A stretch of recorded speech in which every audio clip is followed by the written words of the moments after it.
नमस्कार दोस्तों, स्वागत है आप सभी का। इस वीडियो में हम बात करेंगे एससीओ के बारे में, that is Shanghai corporation organisation. इससे रिलेटेड जितने भी इंपॉर्टेंट फैक्ट्स आपके एग्जामिनेशन के लिए ज़रूरी हैं उन सारों को हम इस वीडियो में कवर करने वाले हैं। तो आप इस वीडियो को अंत तक जरूर देखिएगा। चैनल पर नहीं हो तो सब्सक्राइब अवश्य करिएगा। Politics, economy, GK, geography, science, वामट, टेक्नोलॉजी की तमाम वीडियोज़ के लिए हमारी प्लेलिस्ट को जरूर चेक करिएगा। आप किसी भी एग्जाम की तैयारी कर रहे हो, हमारी प्लेलिस्ट को करंट अफेयर की बाकी वीडियोज़ को देख के आपको काफ़ी हेल्प मिलने वाली है। इसे समय निकाल के हमारे चैनल को जरूर चेक करिएगा। चलिए शुरुआत करते हैं। देखिए, शंघाई कॉरपोरेशन ऑर्गेनाइजेशन, इसकी शॉर्ट फॉर्म है एससीओ। ये एक इंटर गवर्नमेंटल पॉलिटिकल, इकोनॉमिक और सिक्योरिटी अलायंस है। इंटर गवर्नमेंटल यानी कि ये यहाँ पे अलग अलग गवर्नमेंट्स हैं, अलग अलग देशों की। पॉलिटिकल, यहाँ पे पॉलिटिक्स की बात होगी। अब पॉलिटिक्स मतलब हमारे अपने अपने देशों में जो चुनाव होते हैं वो पॉलिटिक्स नहीं, पॉलिटिकल पॉइंट ऑफ व्यू से यहाँ पे बातें होंगी। यहाँ पे पॉलिटिकल बाउंड्रीज़ की बातें होंगी, इकोनॉमी की बातें होंगी, यहाँ पे बात होगी अर्थव्यवस्था की, और सिक्योरिटी की बात होगी। सिक्योरिटी में बॉर्डर सिक्योरिटी भी आ जाएगी, टेररिज्म भी आ जाएगा। तो ये इंटर गवर्नमेंटल पॉलिटिकल, इकोनॉमिक और सिक्योरिटी अलायंस है। इसको 2001 में बनाया गया था। अब देखिए, ये जो आइडिया है ये तो 2001 से पहले ही था, लेकिन 2001 में इसको ऑफिशियली शंघाई कॉरपोरेशन ऑर्गेनाइजेशन बोला गया, नाम रखा गया। इससे पहले इसको शंघाई 5 बोला करते थे। इसको हम आगे देखने वाले हैं। तो अभी यहाँ पे जब इसको बनाया गया था 2001 में, तो इसमें कौन कौन से देश थे? Kazakhstan, China, Kyrgyzstan, Russia, Uzbekistan और तजाकिस्तान। इन सारे देशों को मैं ट्रिक के माध्यम से आपको याद कराने वाला हूँ आगे, तो आपने टेंशन नहीं लेनी है। अब पहला जो समिट एससीओ का वो कहाँ पे हुआ था? चाइना के शंघाई में हुआ था 2001 में। ये बहुत इंपॉर्टेंट है, सीधा सवाल पूछा जा सकता है कि भैया पहला समिट बताओ कहाँ हुआ था? तो शंघाई में हुआ था। बाकी भी इंपॉर्टेंट अलायंस हैं, जैसे ब्रिक्स है, उसको मैं ऑलरेडी कवर कर चुका हूँ। तो इस प्रकार के जितने भी अलायंस होते हैं उनका पहला समिट कई बार पूछ लिया जाता है। ब्रिक्स को जरूर देखिएगा, लिंक मैं डिस्क्रिप्शन में दे दूंगा। तो यह आपने ध्यान में रखना है कि पहला समिट जो था एससीओ का वो शंघाई चाइना में हुआ था 2001 में। एम क्या है कि देखो, जितने भी इसके मेंबर कंट्रीज़ हैं, जो भी देश इस अलायंस के साथ जुड़े हैं, उनके बीच में कोऑपरेशन और म्यूचुअल सपोर्ट को प्रमोट किया जाए। अब कौन कौन से एरियाज़ हैं जहाँ पे कोऑपरेशन और म्यूचुअल सपोर्ट को बढ़ाना है? ट्रेड में, इन्वेस्टमेंट में, एनर्जी में, ट्रांसपोर्टेशन में और सिक्योरिटी में। तो ये कुछ चीज़ें हैं जहाँ पे कोऑपरेशन और म्यूचुअल सपोर्ट जो है उसको प्रमोट करना है। Trade, investment, energy, security, transportation, जितने भी अलायंस के मेंबर्स हैं उनके बीच में। शंघाई स्पिरिट जो है ये कोर वैल्यू आती है एससीओ शंघाई कॉरपोरेशन ऑर्गेनाइजेशन की। ये बात करती है म्यूचुअल ट्रस्ट का। सारे के सारे देश जो हैं वो एक दूसरे पे ट्रस्ट करें। म्यूचुअल बेनिफिट, आपको हमसे बेनिफिट हो, हमें आपसे बेनिफिट हो। फिर आता है इक्वालिटी, बराबरी होनी चाहिए, कोई ऊपर नीचे नहीं है। कंसल्टेशन, एक दूसरे को कंसल्ट करें जब भी ज़रूरत पड़े। कल्चरल डाइवर्सिटी की रिस्पेक्ट हो, हमारा अलग कल्चर, आपका अलग कल्चर है, कोई बात नहीं, हम एक दूसरे के कल्चर की रिस्पेक्ट करेंगे, कल्चरल डाइवर्सिटी की रिस्पेक्ट करेंगे। और जितने भी एससीओ मेंबर्स हैं उनके बीच में कॉमन डेवलपमेंट का एक परस्यूट जो है वो होना चाहिए। Official working language SCO secretariat की क्या है? Russian and Chinese. बहुत इंपॉर्टेंट है, सीधा सवाल पूछा जा सकता है, ध्यान में रखना है आपने कि ये वैसे तो काफ़ी देश हैं इस अलायंस में, लेकिन जो ऑफिशियल वर्किंग लैंग्वेज है एससीओ सेक्रेटरीट की, यानी कि एससीओ का जो सेक्रेटरीट है वो किस भाषा में काम करता है? तो रशियन में और चाइनीज़ में। ऑब्जेक्टिव्स क्या हैं? सबसे पहले जितने भी मेंबर स्टेट्स हैं उनके बीच में जो रिलेशंस हैं उसको स्ट्रेंथन किया जाए, मजबूत किया जाए। फिर political affairs, economics, trade, scientific, technical, cultural, educational spheres, इसके साथ साथ एनर्जी, ट्रांसपोर्टेशन, टूरिज्म और एनवायरमेंटल प्रोटेक्शन, इन सारों में कोऑपरेशन को प्रमोट किया जाए मेंबर कंट्रीज़ के बीच में। फिर आता है कि रीजनल पीस, सिक्योरिटी और स्टेबिलिटी, इसे सेफगार्ड किया जाए, ये भी इसका ऑब्जेक्टिव है।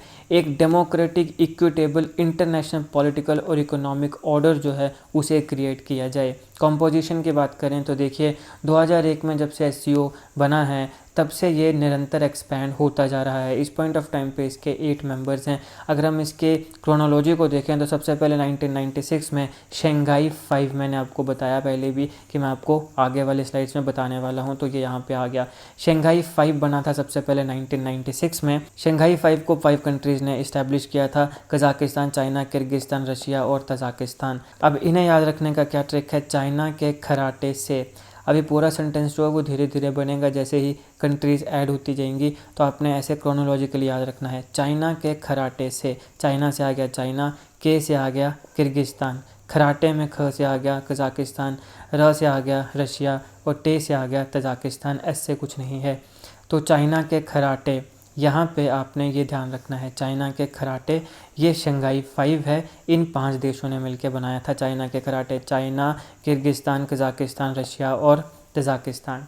2001 में शंघाई 5 में उज़्बेकिस्तान को ऐड किया जाता है। तो अभी शंघाई 5 5 देशों में एक और देश ऐड हो गया, ये 6 बन गए।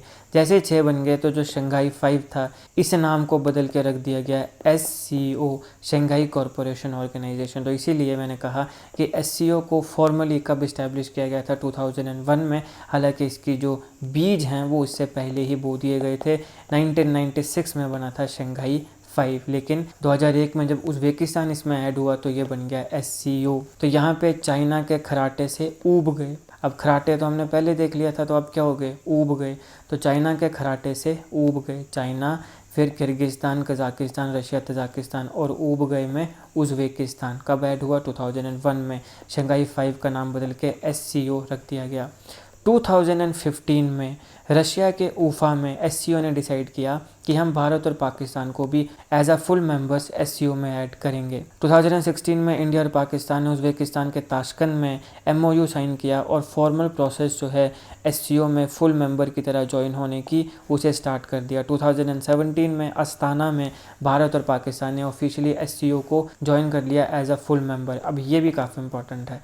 सीधा सवाल पूछा सकता है कि बताओ भारत ने SCO को एज अ फुल मेंबर कौन से ईयर में ज्वाइन किया, तो 2017 में भारत ने पाकिस्तान के साथ SCO को as a full member join किया। अब 2021 में ये अनाउंस किया गया कि ईरान भी SCO का फुल मेंबर बन जाएगा। तो यहाँ पे अब 8 देश हो गए। कौन कौन से, चाइना के खराटे से ऊब गए इंडिया, पाकिस्तान और ईरान। मेंबर्स की बात करें तो China, India, Kazakhstan, Kyrgyzstan, Russia, Uzbekistan, Iran, Tajikistan और पाकिस्तान। चाइना के खराटे से ऊब गए इंडिया, पाकिस्तान और ईरान। ऊब गए मतलब अब बस भाई बड़ा हो गया, अब तू बड़े खराटे मार रहा है, अब शांत हो जा, हमें भी सोने दे, समझो। तो उस हिसाब से आपने याद रखना है कि चाइना के खराटे से ऊब गए इंडिया, पाकिस्तान और ईरान। तो चाइना, फिर के से आ गया किर्गिस्तान, खराटे में ख से आ गया कजाकिस्तान, रे से रशिया, फिर आ गया आपके पास तजाकिस्तान। खराटे से ऊब गए उज़्बेकिस्तान। कौन कौन ऊब गए, इंडिया, पाकिस्तान और ईरान। ऑब्जर्वर्स की बात करें तो अफ़गानिस्तान, बेलारूस, मंगोलिया, ये 3 ऑब्जर्वर कंट्रीज़ आती हैं। ध्यान में रखिए, अफ़गानिस्तान, बेलारूस और मंगोलिया। डायलॉग पार्टनर्स की बात करें तो आर्मीनिया, अज़रबैजान, कंबोडिया, श्रीलंका, तुर्की का नाम अभी बदल के तुर्की हो गया है। इन्होंने अपना नाम क्यों बदला, इसके पीछे क्या लॉजिक है, इसको मैंने अच्छे से अलग वीडियो में कवर किया है, ज़रूर देखिएगा, लिंक मैं डिस्क्रिप्शन में दे दूँगा। फिर आता है इजिप्ट, फिर नेपाल, हमारा पड़ोसी देश नेपाल, कतर और सऊदी अरेबिया। तो ये डायलॉग पार्टनर्स आते हैं, Armenia, Egypt, Azerbaijan, Nepal, Cambodia, Qatar, Sri Lanka, Saudi Arabia, तुर्की। अब SCO के ऑर्गेनाइजेशनल स्ट्रक्चर की अगर हम बात करें तो इसमें काफ़ी इंटरनल ऑर्गेनाइजेशंस आती हैं। सबसे पहला आता है the council of heads of state.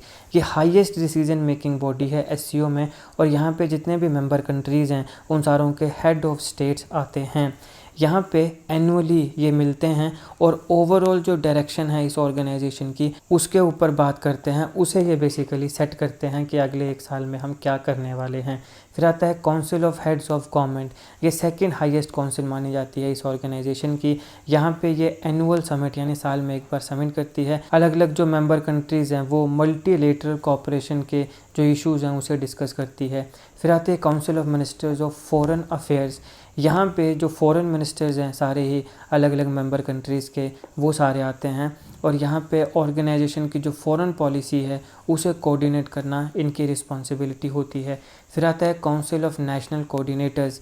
ये की बॉडी है जो कि SCO की जो करंट एक्टिविटीज़ हैं उनको कोऑर्डिनेट करती है और उन्हें मैनेज करती है। ये नेसेसरी प्रिपरेशन भी करती है council of head of state, council of head of government और काउंसिल ऑफ फॉरेन मिनिस्टर्स की मीटिंग की। तो यहाँ पे जब भी ये council of head of state, head of government और फॉरेन मिनिस्टर्स मिलते हैं तो उनकी जो नेसेसरी प्रिपरेशन है वो भी कौन सी काउंसिल करती है, काउंसिल ऑफ नेशनल कोऑर्डिनेटर्स करती है।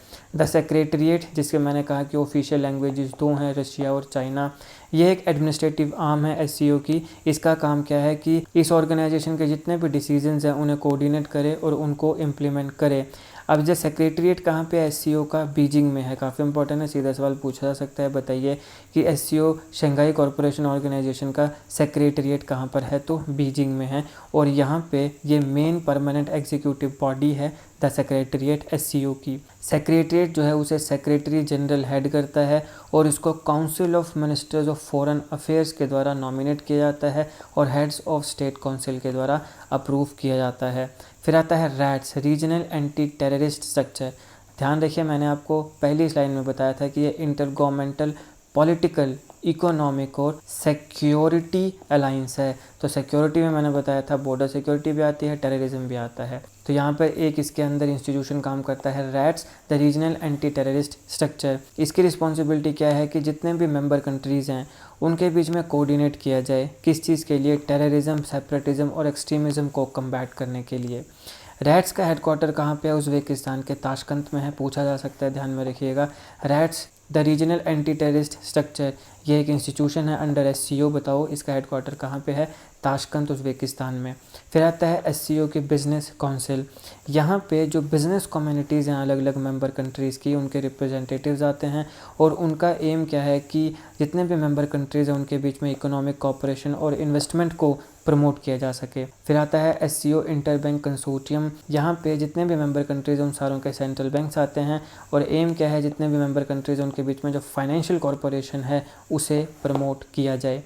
अब हम बात करते हैं कि SCO की सिग्निफिकेंस क्या है। सबसे पहले एरियाज़ ऑफ कॉरपोरेशन देखिए, SCO बेसिकली रीजनल सिक्योरिटी के इश्यूज़ पर फोकस करती है, रीजनल टेररिज्म के अगेंस्ट लड़ती है, इथनिक सेपरेटिज्म के अगेंस्ट है, रिलीजियस एक्सट्रीमिज़म के अगेंस्ट है और जो रीजनल डेवलपमेंट है ये उसको प्रमोट करती है। अब देखो ये सब तो बातें भूली जाती हैं, लेकिन हम सब जानते हैं कि ऐसी कई खबरें हैं जहाँ पे पता चलता है कि चाइना कहीं ना कहीं पाकिस्तान में एंटी इंडियन एक्टिविटीज़ या एंटी इंडियन जो प्लेयर्स हैं उन्हें सपोर्ट करता है। इंडिया में भी खालिस्तान को चाइना सपोर्ट करता है, ऐसा कई लोगों ने दावा किया है।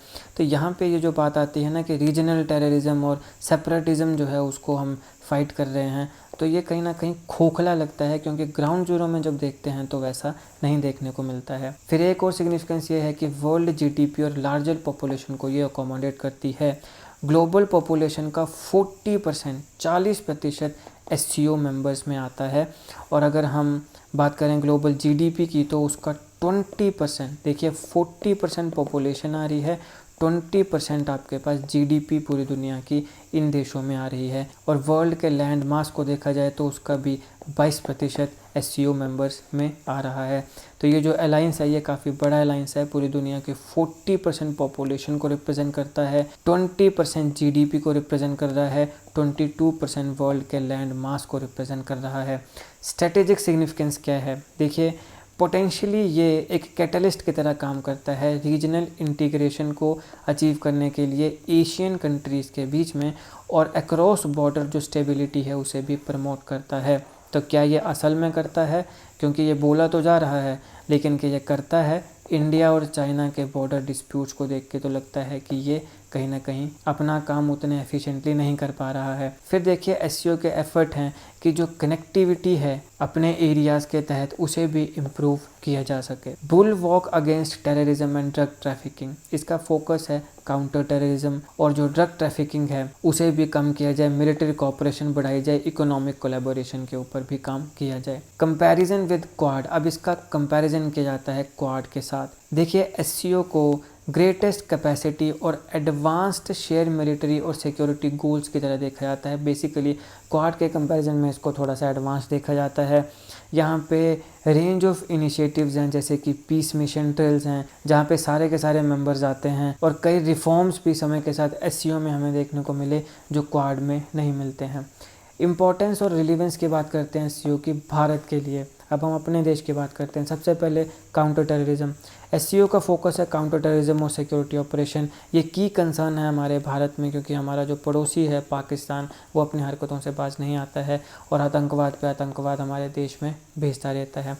तो ये लॉन्ग स्टैंडिंग जो कन्फ्लिक्ट चला है हमारा पाकिस्तान के साथ, और जो इंक्रीजिंग थ्रेट है टेररिज्म का हमारे रीजन पे, उसको काउंटर करने के लिए अगर ये काम कर पाता है तो फिर ये काफ़ी बड़ी बात होगी। फिर आता है रीजनल स्टेबिलिटी, क्योंकि भारत SCO का मेंबर है तो भारत के पास अपॉर्चुनिटी है कि जो रीजनल स्टेबिलिटी है उसके मेंटेनेंस में भी वो कंट्रीब्यूट कर सकता है, और जो सेंट्रल एशिया या उसके आसपास के एरियाज़ है वहाँ पे सिक्योरिटी के ऊपर भी काम कर सकता है। कनेक्टिविटी, एससीओ कनेक्टिविटी और इंफ्रास्ट्रक्चर की डेवलपमेंट के ऊपर भी एम्फेसाइज करता है। तो भारत की जो अपनी प्रायोरिटीज़ हैं, कनेक्टिविटी बढ़ाना अपने नेबर्स के साथ और जो अपना इंफ्रास्ट्रक्चर है उसे इम्प्रूव करना, तो वहाँ पर ये काफ़ी अच्छा काम कर सकता है, हमें मदद कर सकता है। इकोनॉमिक कॉरपोरेशन, अब देखिए एससीओ भारत को हेल्प करेगा इकोनॉमिक कॉरपोरेशन को इंक्रीज़ करने की अपने मेंबर कंट्रीज़ के साथ, जो कि पोटेंशियली ग्रेटर एक्सेस हमें देगा मार्केट, टेक्नोलॉजी और इन्वेस्टमेंट अपॉर्चुनिटीज़ की।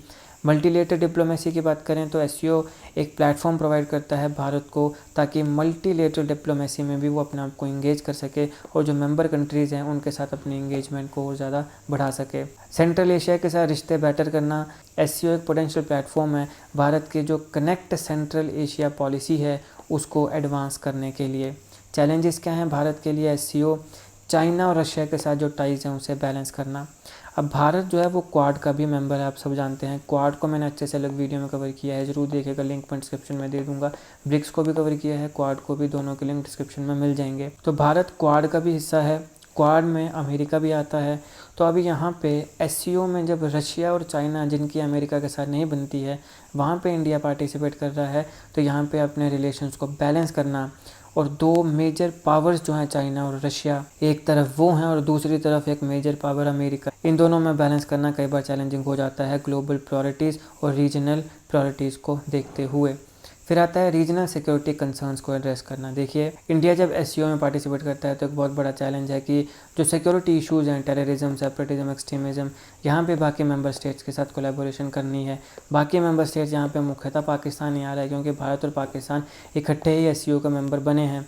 तो अब जिसको हम ये मानते हैं कि भाई यही तो वो इकलौता देश है जो हमारे भारत में टेररिज्म को स्पॉन्सर करता है, इसके साथ कैसे हम यहाँ पे कोलैबोरेशन की बात करें। फिर आता है पाकिस्तान के साथ रिलेशंस को मैनेज करना। भारत और पाकिस्तान की एक कम्प्लेक्स हिस्ट्री रही है, हमारी नफ़रत भी रही है, हमारी दुश्मनी भी रही है। तो यहाँ पे एक सिग्निफिकेंट चैलेंज हो जाता है भारत के लिए पाकिस्तान के साथ रिलेशनशिप को मैनेज करना। इकोनॉमिक बेनिफिट्स को इंश्योर करना। देखिए भारत की जो इकोनॉमिक इंटीग्रेशन है एससीओ की, वहाँ पे हमें बहुत से इश्यूज़ को एड्रेस करना पड़ता है, जैसे कि मार्केट एक्सेस है, इंफ्रास्ट्रक्चर है, कनेक्टिविटी है। तो ये इंश्योर करना ज़रूरी है कि इकोनॉमिक बेनिफिट भी हमें मिले, बाकी देश ही ना खा जाए, मुख्यतः चाइना या बाकी देश। फिर आता है भारत की स्ट्रेटेजिक ऑटोनॉमी को मेंटेन करना। देखिए भारत पार्ट है नॉन अलाइनमेंट पॉलिसी का। नॉन अलाइनमेंट पॉलिसी NAM, ये क्या थी? Non alignment movement. इसको मैंने अच्छे से अलग वीडियो में कवर किया, इसको जरूर देखिएगा। अभी बेसिकली मैं आपको बता देता हूँ शॉर्टली, लेकिन इन डेप्थ देखने के लिए आप इसे अलग वीडियो में देख सकते हैं। तो बेसिकली जब पूरी दुनिया डिवाइड हो रही थी कम्युनिस्ट और कैपिटलिस्ट में, कम्युनिज्म का जो चेहरा बना वो बना USSR, आज का रशिया, और कैपिटलिज्म का बना USA। तो हमारे भारत ने जवाहरलाल नेहरू जी के समय डिसाइड किया कि हम ना तो कम्युनिस्ट बनेंगे ना कैपिटलिस्ट बनेंगे, हम थर्ड वर्ल्ड कंट्री बनेंगे। ये थी नॉन अलाइन मूवमेंट। तो ये लेमन लैंग्वेज में, बाकी इन डेप्थ आप इस वीडियो में देख सकते हैं। तब यहाँ पर क्योंकि भारत नॉन अलाइनमेंट पॉलिसी का लीडर रहा है, तो यहाँ पे स्ट्रेटेजिक ऑटोनॉमी की जब बात आती है फॉरेन पॉलिसी को लेके, तो वहाँ पे बैलेंस बनाना बड़ा मुश्किल हो जाता है, खासकर एससीओ के प्रति जो हमारी कमिटमेंट्स हैं उनको मद्देनज़र रखते हुए। सॉवरेनिटी का इशू है। अब जैसे बेल्ट एंड रोड इनिशिएटिव है, तो भारत ने इसकी अपोजिशन करी थी, क्योंकि ये जाता है ग्वादर पोर्ट से, ये जाता है POK के पार्ट से, तो हम POK को अपना हिस्सा मानते हैं, तो इसलिए हमने बेल्ट एंड रोड इनिशिएटिव जो था उसको अपोज किया था।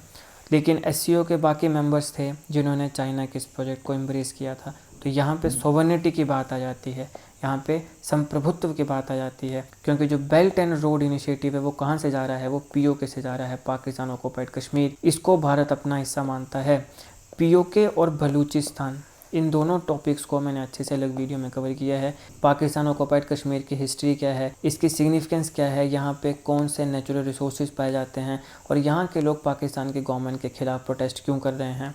बलूचिस्तान क्या है, इसकी सिग्निफिकेंस क्या है, इसकी हिस्ट्री क्या है, और क्यों पाकिस्तान की गवर्नमेंट बलूचिस्तान को दबाती है, बलूचिस्तान के लोगों को दबाती है, और क्यों यहाँ के लोग इंडिपेंडेंट नेशन चाहते हैं। तो POK और बलूचिस्तान दोनों को अच्छे से मैं अलग वीडियोस में कवर कर चुका हूँ, दोनों को जरूर देखिएगा, लिंक मैं डिस्क्रिप्शन में दे दूँगा। फिर आता है एससीओ कंट्रीज़ के साथ लो बायलैटरल ट्रेड। भारत का जो बायलैटरल ट्रेड है सेंट्रल एशिया और रशिया के साथ वो काफ़ी कम है, कंपैरिजन टू जो चाइना का ट्रेड है रशिया और सेंट्रल एशिया के साथ, तो चाइना का ज़्यादा ट्रेड है और भारत का थोड़ा कम है। तो यहाँ पे ये भी एक इशू आता है। तो ये है दोस्तों SCO। हमने देखा इसकी हिस्ट्री क्या है, कब ये बना शंघाई 5, फिर कब और क्यों ये SCO बना, भारत और पाकिस्तान इसका मेंबर कब बने, क्या इसकी हिस्ट्री है, क्या इसकी सिग्निफिकेंस है, भारत का इसके साथ क्या रिश्ता है और क्या चैलेंजेस भारत फेस करता है। सारी चीज़ों को विस्तार से मैंने कवर किया है। आई होप आपको वीडियो अच्छी लगी हो। जिन भी वीडियोज़ के बारे में मैंने आपको बताया है, ब्रिक्स है, क्वाड है, बलूचिस्तान है, POK है, इन सब के लिंक्स आपको डिस्क्रिप्शन बॉक्स में मिल जाएंगे, जरूर चेक करिएगा। Politics, economy, geography, science, environment, include की तमाम वीडियोज़ के लिए हमारी प्लेलिस्ट को जरूर चेक करिएगा। आप किसी भी एग्जाम की तैयारी कर रहे हो, हमारी प्लेलिस्ट को कंटेफे की बाकी वीडियोज़ को देख के आपको काफ़ी हेल्प मिलने वाली है। इससे समय निकाल के हमारे चैनल को जरूर चेक करिएगा। जीके कंटेफे और जीके टिक्स ऐसी वीडियोज़ के लिए हमारे चैनल को सब्सक्राइब करिएगा, बेल आइकन को जरूर दबा दीजिएगा ताकि किसी वीडियो की नोटिफिकेशन आपसे मिस ना हो। आपका बहुत बहुत धन्यवाद।